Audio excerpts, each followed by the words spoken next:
Welcome to Talking Business, a podcast produced in Melbourne, Australia. The podcast is available on the Acast site, my own website, the Apple Podcast Store, or wherever you go to get your podcasts. Or you can get it at the Business Acumen website at www.businessacumen.biz or at Banking Day. For the most exclusive access to leading economists and business leaders from around the world, subscribe to Talking Business from my website, leongettler.com. I am Leon Gettler. My job is to review and monitor the week's news in business, finance and economics. I bring it all to you every week. This is episode number 38 in our series for 2024, and today's date is Friday, October the 18th. First, I'll be talking to Graham Cooke, the head of consumer research at Finder, about the growing uptake of buy now, pay later services by Gen Z and Gen Y, and the risks. And I'll be talking to Craig James, independent economist, formerly chief economist at CommSec, about what we can expect in the market next week. But first, let's talk to Graham Cooke. Well, Graham, buy now, pay later has become quite popular at the moment, according to Finder's research. Is that right? Yeah, it has. It's really been the credit option of the youth generation for quite a while. We've seen quite a few young people avoid the credit card market completely and just go straight to buy now, pay later because it is an easier to access credit product. Usually it's lower risk. You know, you're not opening up that huge debt trap you can potentially have with a credit card.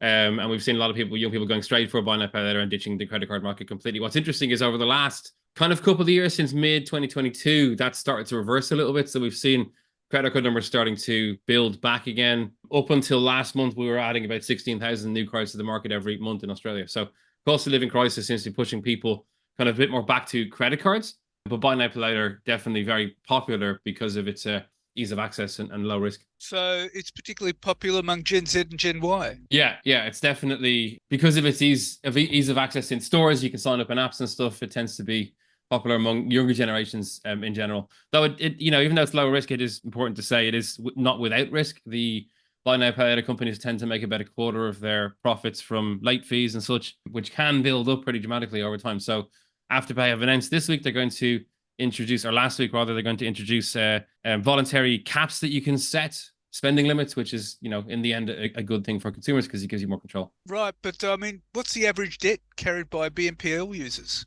So we run a whole lot of consumer research kind of continuously on a whole lot of different financial products and niches. And so we've basically got a 60-question survey called the Consumer Sentiment Tracker, which we've been running in Australia for about 5 years now, which is about 60 questions a month. And we have been able to monitor kind of consumer behavior in the run-up to, during, and after COVID-19 in particular. It's been very, very interesting to look at things like saving habits and how they've changed, and job security and aptitude to like travel post-COVID and all that kind of thing. So BNPL is one of the things we ask about occasionally. And I can tell you in July 2023, because I just looked at our most recent figures, average balance was $1,400 in Australia. That actually dropped in 2024 to 1,000. So it bounces around, but kind of somewhere north of $1,000 tends to be around the average amount for those who do use BNPL. What about debt? So that's the balance on the BNPL, which you have to kind of pay off. How much of it is debt is kind of an interesting question because, like, obviously, with the credit card, whatever you put on there is debt and you're paying interest on that and you have to pay it off directly. Buy now, pay later, you don't really have any interest to pay off. You're just paying it off at a certain period of time and then you get kind of late fees. So the whole balance could be considered debt to a degree because you have to pay it back. But it's not in the same nature as credit card debt. It's not as risky as credit card debt. Well, the issue is how many people have missed a bill, like say an energy bill. Yes, so because of buy now, pay later debt. We do have data on that. So about 1 in 8 Australians told us in a recent Finder survey that they've missed paying another bill because they had to pay BNPL debt. It's about 12%. So pretty high. But in general, like, cost of living crisis is putting a lot of pressure on households in Australia. We have a metric, a Finder called the cost of living pressure gauge, which measures the pressure on households in Australia. It uses a bunch of data from our consumer sentiment tracker, as well as government data, financial economic data, compiles it all together to kind of visualize the cost of living pressure on households in Australia. It's sitting at 80% at the moment. It's been in the extreme range for a couple of years. So it's the high cash rate, high interest is making credit products like BNPL and credit cards essential for a lot of Aussie households. So it's not risk-free. No, there's no such thing as a free lunch. There's no such thing as risk-free debt. So it's definitely lower risk than credit cards, but it's not risk-free. And it does give you the potential of building up a load of debt that you're going to have to pay back, especially if you're not very strict at paying it back on time. So just like credit cards, my advice would be, don't get involved in buy now, pay later unless you're going to pay later. That's the key point. There's no form of a debt you can have access to that doesn't have any cost associated with it, because whoever's lending you the money is taking on some sort of risk. So it's an option. It's a lower cost option, but it's definitely not risk-free, and you need to be as aware of paying back your debt on that as you would with a credit card. Right, okay. It's very much like a lay-by. Yeah, it's kind of like that. And actually, it's interesting to see. So Afterpay and Zip Money, I think, were the two original offers in the market. They started offering it. You could go into Myer in Sydney, for example, and you could buy something and pay it off in 4 installments over a certain period of time. And then we started to see the credit card companies now kind of try and come into that space. So my Amex, for example, if you buy something over a certain amount of money, I think it's $500, you get the option of paying it back in installments over a year, similar to Afterpay or Zip Money. So the credit card companies have seen this payment format is popular, and they have essentially tried to copy it to be able to offer a similar product to credit card customers, which is, again, why we might see more people going back to cards. But I mean, the key issue, the key risks, I think, with buy now, pay later, particularly for the younger generation, would be overspending, late fees, and potential debt accumulation. Yes, absolutely. With any credit product, those are definitely the risks. So you want to be very careful when you're getting involved with it. I've only used it myself to avail of discounts if you pay via that format. So occasionally you can get 10% off on websites if you use Afterpay. I've just done that and then paid it back pretty much immediately to avail of the 10%. It's interesting though, if you do sign up for one of these places, sometimes you will get a credit check on your credit file as if you're applying for a credit card. It won't have the same impact on your credit score, but it will still be registered on your credit file as a credit check sometimes. So that's something to be aware of as well. You don't want to be signing up for lots of credit products together, because that could have a negative effect on your score. Right. Okay. So young Australians need to be very much aware of that. Yes, I would say so. What's interesting though with the credit score stuff, so you can check your credit score for free at Finder. So we have a lot of credit score data, all of it's anonymized. And previously my team is the insights team, so we're basically like the data journalists within Finder. So we did some research looking at credit scores in Australia and looking at how accessing debt actually affects your credit score. So we looked at a whole lot of credit files, and it was all completely anonymous, but we looked at files that had credit history. So people who had credit cards, personal loans, and had paid them off properly. And then people who had no credit history, as also people who'd stayed completely away from credit products. And there was about a 15% difference in credit scores. So accessing credit cards and these type of products, if you're sensible with off on time, can help you build up a positive credit history. And that's beneficial for your score, because that means you'll have an easier time accessing loans, accessing lower interest loans when you eventually start looking to buy a house and all that type of thing. So credit products good for that. But yeah, I would, as usual, say make sure you can pay off everything you spend at the end of every month. It's very much a good education.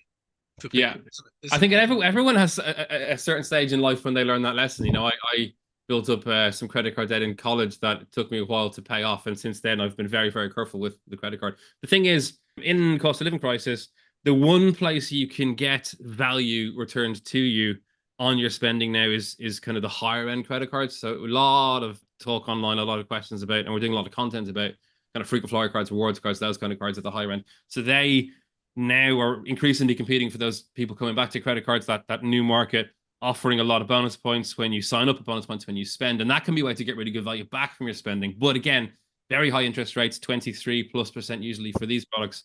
So you need to be very strict with your paying back. But if you are, that is one way to get extra value from the money you're spending in a very expensive Australian economy. Okay, so credit cards are coming back? Yes, yeah, credit cards are coming back. Now, interestingly, so we saw 16,000-ish credit cards added to the market and per month over the last kind of year and a half or so. But I just looked at the new credit card figures this morning, which I think came out last week, and we've seen a drop in the number of cards in the market. There's actually nearly 1 million cards. It went from 13 million to 12 million, 13.5 to 12.5. There was a sheer drop. But we checked with the RBA, and that's a kind of a reporting change. So it's basically a reset of the count. So it still means that those cards we saw added to the market are relevant. The market was increasing, and it's contracted because it's basically reset. So it looks like there's less cards in the market now. But if we had this reset before, those numbers will be lower too. So the market is still growing. You know which means basically, the longer this continues, I mean, the next 6 months might be completely different numbers. It might be up again. I mean, this is why everyone's watching the RBA and the cash rate. The number one question we get from media at the moment is, when is the first cash rate drop coming? At Finder, we run loads of different research, but another project we run an RBA cash rate survey with economists. So we have about 45, 50 economists on the panel from academia and media in Australia. And we asked them when the cash rate is going to change. And before the Fed's decision, they were saying not until early next year. I imagine when we run the survey this month, we're going to get some economists talking about potentially a cut in November or December, and the RBA might have to eat their words when they said there wasn't going to be a cut in 2024. But we'll see. Yeah, well, it'll depend on the next inflation figures coming out at the end of October.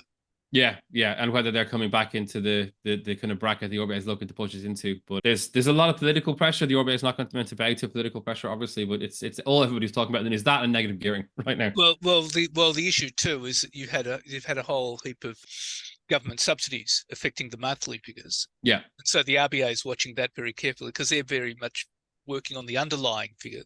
Inflation, like the trim mean. Yeah, and if you read their kind of report after this month's decision, it still looks like they're not looking at a cut for quite a while. The numbers are nowhere near where they want them to be. So well, that's the number everybody's watching. Well, 3.4 trim mean is still a long way from 2 to 3%.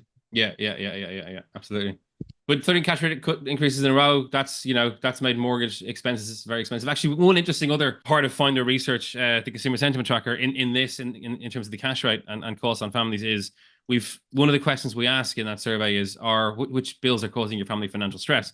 And people can nominate whatever number, they can nominate none, they can nominate whatever. And we've seen an increase in the percentage of households not mentioning their rent or their mortgage and their groceries. They've been the two kind of most interesting increases. Rent and mortgage is now sitting at about 40%, so is groceries. But groceries 2 years ago was only 15%.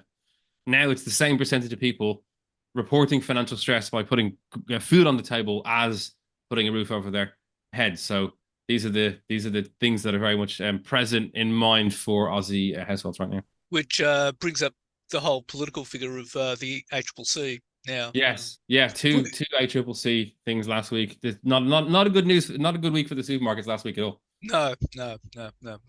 Well, look, it's been great talking to you. Thank you very much for your time.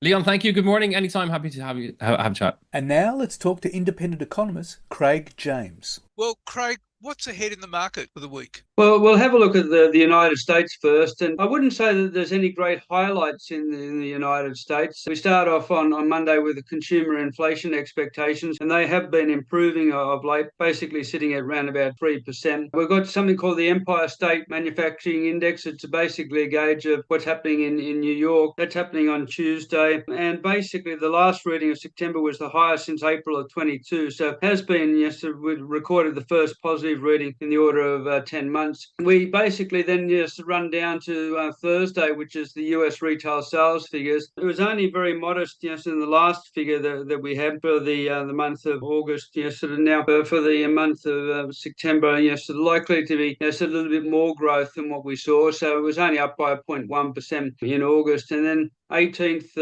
Friday the 18th, we've got US industrial production and housing starts. So measures of economic activity in the United States, not a lot of focus in terms of prices. The only price gauge basically is on Wednesday, where there's data on export and import prices. We'll have to watch the speeches by Fed governors over the week, but really this is the run through now to the November 6th to 7th meeting for the US Federal Reserve, where it is widely expected to cut interest rates again, not by 50 basis points, but 25 basis points. In China, the markets will start off this week reacting to the figures that came out over the weekend. So over Saturday and Sunday, we've got data on inflation, trade and money supply. So those figures, sort of came out. Nothing really will really wrangle the markets there. Watch the export and import, sort of growth to see, sort of provide something in terms of the economy.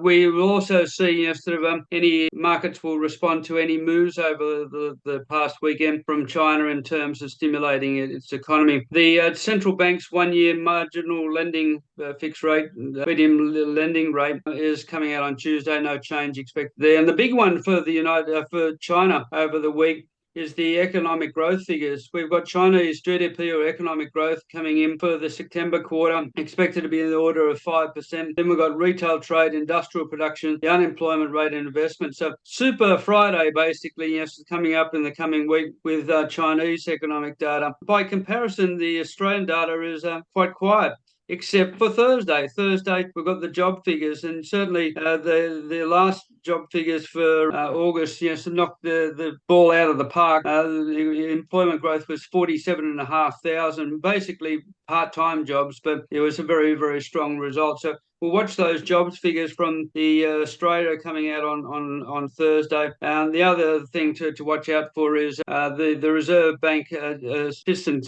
Governor in Economics, Sarah Hunter, will provide a speech on Wednesday. Oh, that'll be very interesting because the jobs figures would indicate that jobs growth is still strong, which is a driver of inflation, is it not? Yes, and that's really the aspect which the Reserve Bank will be focusing on, jobs and inflation, and really so the trade-off there. What the Reserve Bank has been at pains to achieve is not to see most of the gains that we've had in terms of the job market frittered away by hiking rates too much and really crunching our economy. So our interest rates have gone up a whole lot less than in the rest of the world, and that means our economy is held up a lot better than the rest of the world. So if we get a softer job figure, though, so coming out on Thursday, so we get a retracement of the jobs. It was up by almost 48,000. If we get some sort of degree of retracement, say a fall in employment of 20-odd thousand, that will certainly throw the cat amongst the pigeons and may suggest to the Reserve Bank that we're starting to see that higher rates really starting to cut down in terms of the job markets. At the moment, the jury is out because we've got fairly low unemployment rate, and as I say, that strong growth in jobs in the last month. But that will basically sort of be one of the last major indicators ahead of the Australian Reserve Bank Board meeting in early November. Of course, the other one will be on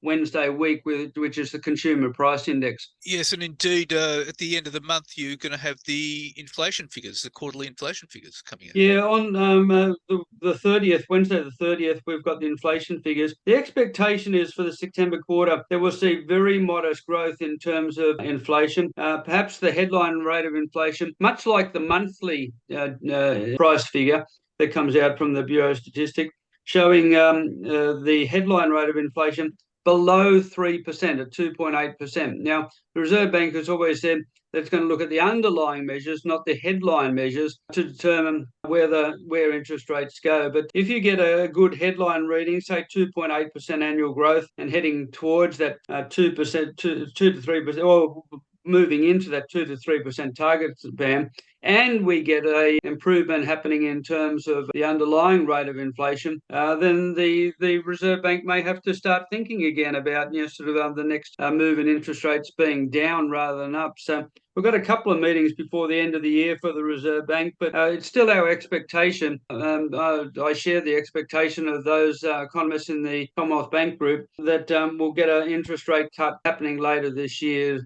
By December, only a couple of months away, but by December it'll be fairly clear that the inflationary pressures are easing, the economy has softened, and it's right for the Reserve Bank to provide a little bit of stimulus in terms of a rate cut right at the end of the year. So you would expect the trim mean would come down quite significantly? Yeah, I think the trim mean is going to be heading towards that 3% mark. It won't be too far away, I don't think. And anything which is knocking on that door of the 2 to 3% target band, it's just creeping in, certainly would be very encouraging for the Reserve Bank. And of course, at the last minutes from the Reserve Bank board meeting, said that it was not going to rule in anything and it wasn't going to rule out anything. So it wasn't going to be talking about rate cuts, wasn't going to be talking about rate hikes. It just depended on what the data is likely to show. But yeah, the big indicators heading towards that Reserve Bank board meeting for the 4th and 5th of November. The job figures coming out on Thursday, and then those inflation figures coming out on Wednesday week on the 30th of October. But that said, the Reserve Bank is expecting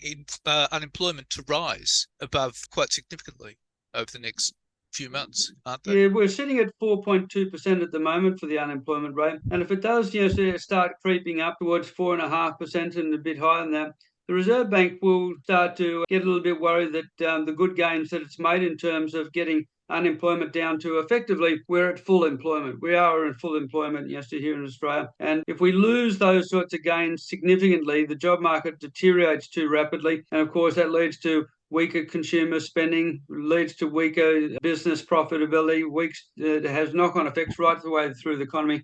wouldn't be sort of positive for any business or for any individual here in Australia. So what we want to see is that happy land, that Goldilocks land, not too hot, not too cold, where we've got a job market where it's basically sitting at full employment or a little bit sort of below, and that inflation rate coming down.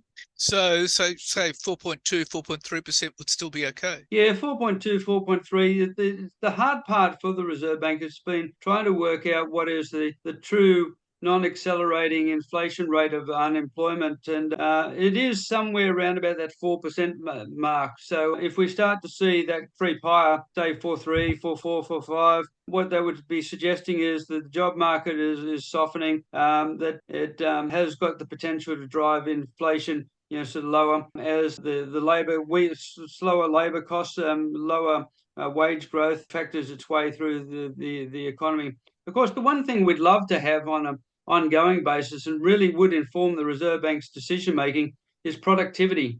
If we had a reading of productivity on a more regular basis, like a monthly basis, then that would be the key. Because if we are getting most of our growth through productivity, then so the Reserve Bank would have so less concerns about inflationary pressures in the economy. But we don't have that yet. No, we don't have anything like that. And that would be sort of the gauntlet throw down to economists right the way across Australia to perhaps come up with their own measure of productivity. Indeed.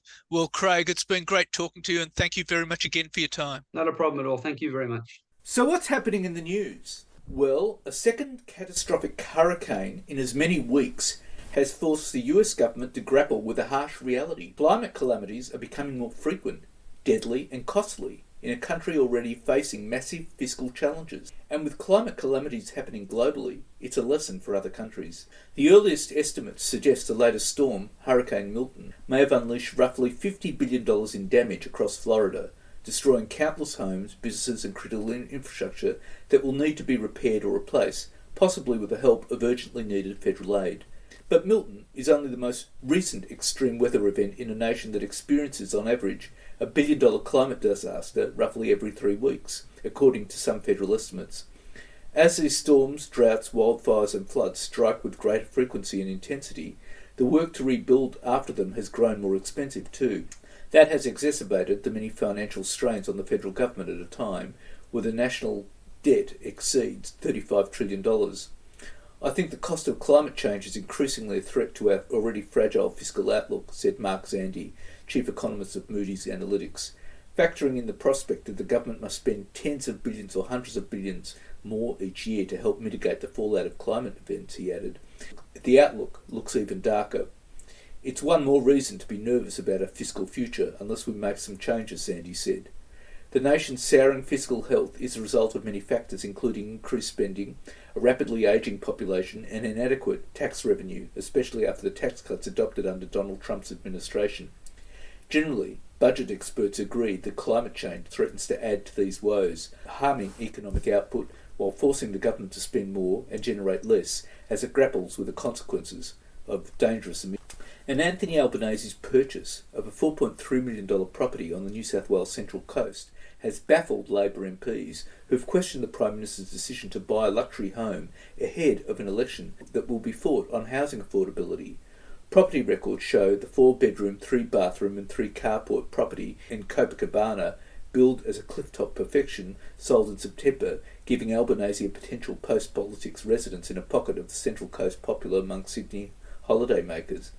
The premier location to enjoy sun, whale watching or spectacular sunsets year-round, as a property listing reads, is close to the family of Albanese's fiancée Jodie Hayden, and shows how he has prospered since growing up in public housing. But it has opened the Prime Minister to criticism from colleagues that he has misjudged the optics as voters battle high interest rates, rents and property prices. Radio 2GB presenter Ben Fordham, who first reported the purchase, said on air that the property went for $4.3 million. Albanese on Tuesday acknowledged Australians were struggling with the cost of living and said he empathised because of his upbringing in a council flat. Of course I'm much better off as Prime Minister. I earn a good income. I understand that, he said at a press conference in Queensland. I also know what it is like to struggle. My mum lived in the one public housing home that she was born in for all of her 65 years. I know what it is like, which is why I want to help all Australians into a home. I can't think of a greater act of self-sabotage in my life. I'm gobsmacked, one MP said, adding, if you're a Labor MP up against a Green at the next election, good luck. Some people within Labor were aware and tried to stop it. My instinct, this is effing terrible. Another MP said Albanese's decision was personal. The idea that Hayden, someone from the Central Coast, wants to live where they grew up, that's fair enough, they said. But it's not a good look. Max Chandler-Mather said the ALP is blocking action on addressing the housing crisis as he commented on Anthony Albanese's purchase of a $4.3 million home on New South Wales Central Coast. Two more MPs said, at the very least, the Prime Minister should have delayed the purchase until after the election and his wedding to Hayden. And the Australian National University is asking staff to forego an agreed pay rise, a request the union says will do nothing to stave off a potential 638 job cuts and only reveals the Chancellery's complete mismanagement and delusion.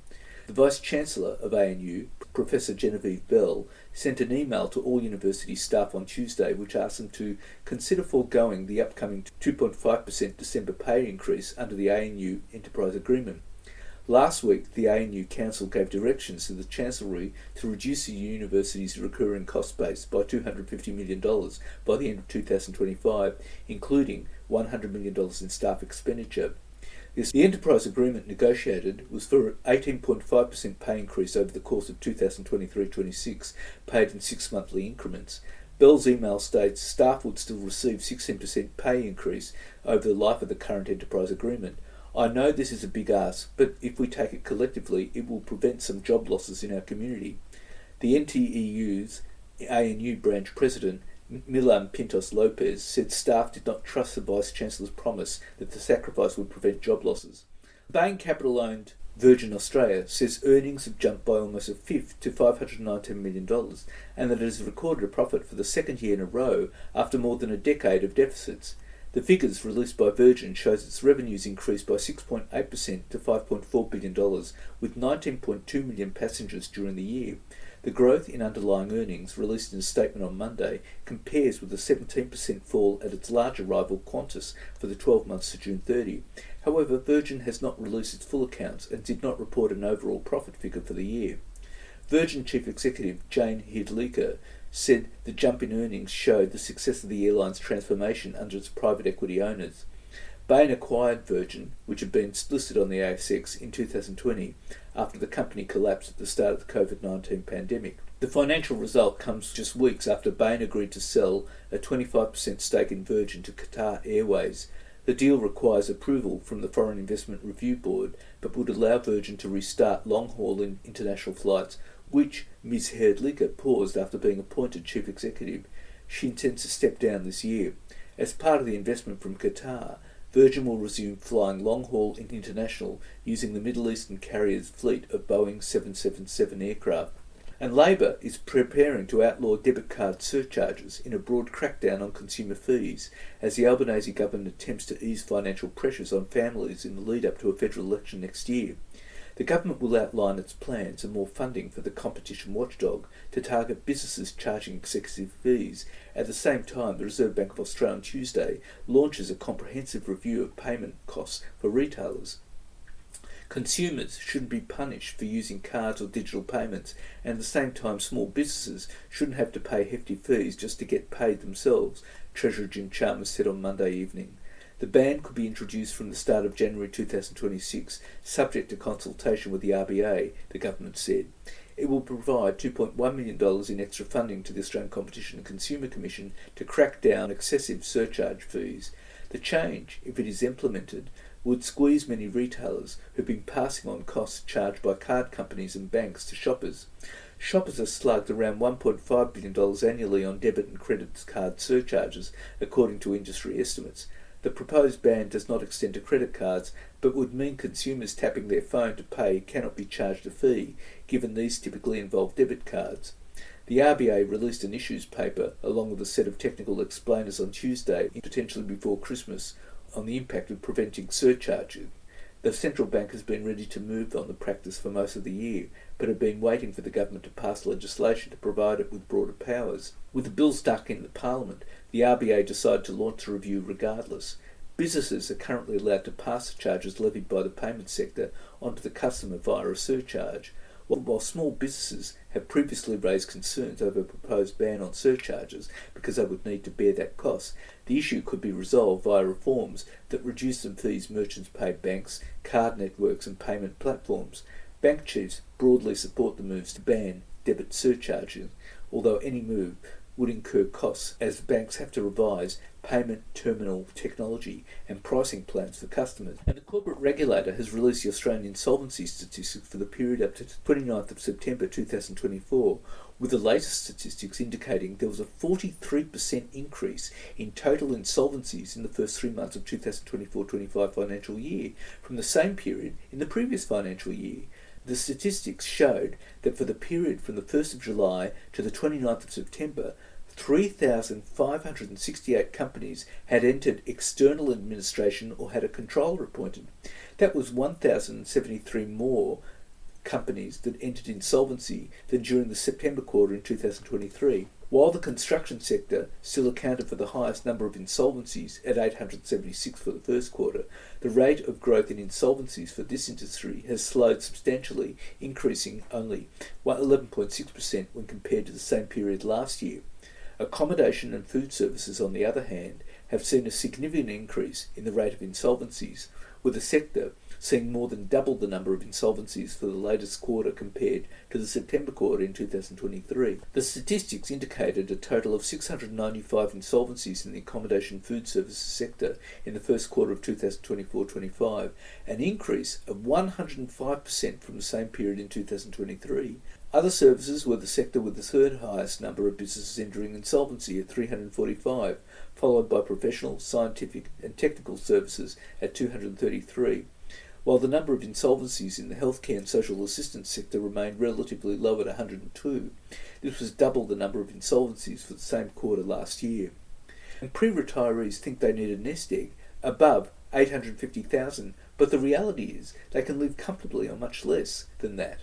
New research by investment service Generation Life has found 9 out of 10 people feel under financial pressure, and many believe their financial dreams are out of reach. The new report, Not Tomorrow's Problem, says most pre-retirees aged 51 to 65 pay little attention to their superannuation, leading to a lack of knowledge and a fear of the unknown. The average amount they think they need to retire is $856,209, it says, and 3/4 feel unable to achieve a happy retirement. However, finance specialists say many set their sights unnecessarily high and may end up working years longer than they need to because of incorrect expectations. The Association of Superannuation Funds of Australia's widely recognised ASFA retirement standard says a single person needs $595,000 at age 67 for a comfortable retirement, delivering $52,085 a year, while a couple needs a combined $690,000 or $345,000 each to provide $73,337 annually. Generation Life Chief Executive Grant Hackett said many people saw the ASFA calculations as minimal living standards rather than comfortable. MBA Financial Strategist Director Darren James said the high $850,000 figure could put people off retirement planning. I think that's probably basing it on them not getting an age pension, whereas obviously a lot of people can, he said. Some people get scared, throw their hands up in the air and say it's all too hard. We're saying people able to set up retirement quite well on far less than that. Mr. James said some people mistakenly believed they would need their current pre-tax earnings in retirement, but most retirees paid no tax, had no dependent children, and low or no debt. And Australia's top business and economic groups have piled on political parties for failing to produce a serious economic agenda to fix weak labour productivity and persistent inflation, as industry frustration boils over about 6 months from a federal election. Industry leaders call for more ambitious economic plans to be rolled out by Labor and the Coalition before an election that is due by May 2025. Top reform priorities include reducing the government's dependence on income tax and corporate tax to incentivise work and investment, getting the energy transition right, unwinding Labor's workplace changes, and more disciplined budget spending. Reserve Bank of Australia Governor Michelle Bullock has warned that labour productivity growth is very weak and languishing at 2016 levels, making it harder for the economy to cope with wage rises without stoking inflation. Ms Bullock said last month she had no influence over productivity, implying it was up to government policies and business investment to turn it around. Australian Chamber of Commerce and Industry Chief Executive Andrew McKellar said a quarter of a century had passed since the last serious tax reform, when the 10% goods and services tax was introduced. We don't think there is a clear narrative from the major parties that addresses the challenges of weak productivity growth and escalating business costs and the regulatory burden, he said. Tax reform has to come back on the agenda to improve competitiveness by reducing reliance on income taxes and company tax. Stage 3 income tax cuts and flying a kite on negative gearing are not serious tax reform.